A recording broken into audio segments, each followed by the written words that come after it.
So, as a music teacher, one thing that we often think about in like the music ed world, music education world, is, well actually, as teachers in general, we think about what makes a good education.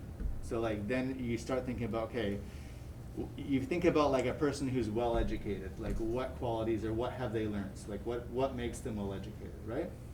And so then, as a music teacher, you start to think, what makes a person well musically educated? What kinds of things do they have to know? And I think traditionally, and even some people still believe this, but there's a kind of a set of rules almost like set out by a bunch of like old white guys basically saying, okay, you know, you have to like be able to read music, you read traditional notation, you have to be able to play a musical instrument really proficiently, you have to know a bunch of like Italian phrases, that kind of thing. You know, that's kind of the thing. So then for us, we do a popular music program, and the whole point of the popular music program is that we kind of take the cues from students as to what they want to do musically. And so the idea is then like for me, when I think about like what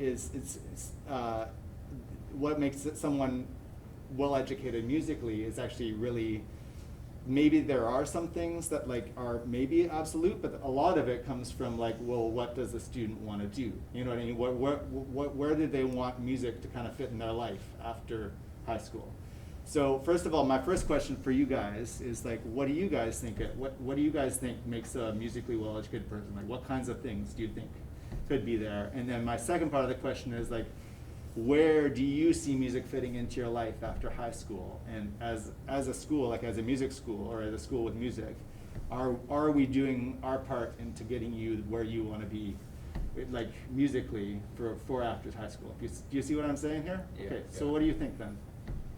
For the first part, I think that being able to play with others or learning how to play with others is a very important skill that you need to learn. I definitely agree with what you're saying in that you don't need to know how to read music in order to be like proficient in what you're doing. But I do think for some of these things, once you get like more advanced, I think it definitely helps at least to know how to do some of these things. Maybe not read music, but like scales or whatever. That's always like, I think that's important to learn how to do.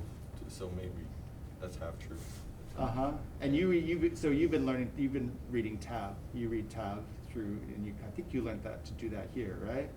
And so, do you think that's important? It's like when we say reading music could include that, and to say, or do you think in the future you want to be able to go on the internet and find out how to play a song and learn to play it? Well, I think all those things are definitely help, but you never really need to do any of those things if you don't want to, because I think really what music should be about is just being fun for you. It doesn't really have to be about I think immediately once you have something that you need to do, it's more of a chore and not something that's fun. And that's why, you know, if you're not having fun doing music, then you don't really have to do anything.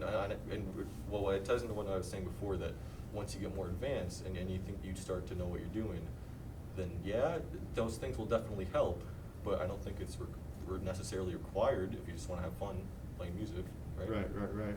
What do you think, Matthew? You basically just said everything. Yeah. Everything that went in my mind just came out of it.